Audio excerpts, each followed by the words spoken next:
advice ko sa'yo, huwag mong sayangin yung oras mo sa mga bagay, sa pag-iisip sa mga bagay na negatibo, sa pag-iisip sa mga bagay na walang kakuwenta-kuwenta.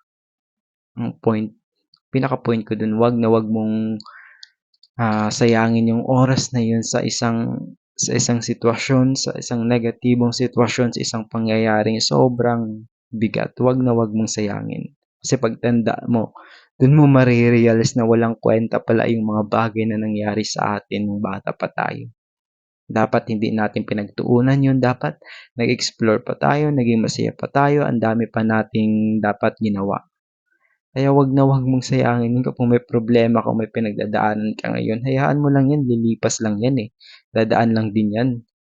Kaya wag mong sayangin yung araw mo, yung oras mo, yung magandang mood mo sa bad problem na yan. Hayaan mong dumaan yan or dumaan ka lang sa problem na yan.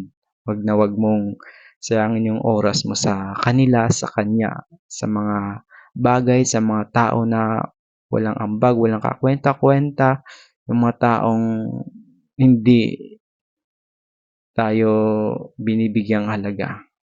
Wag mong sayangin yung oras mong sa kanila. Dapat pahalagahan mo yung bawat moment, bawat oras na nandiyan ka, na maging masaya ka, na kasama yung mga mahal mo sa buhay, habang nandiyan pa sila, habang andiyan ka pa sa mundong ito, habang andiyan ka pa sa pagiging bata na yan.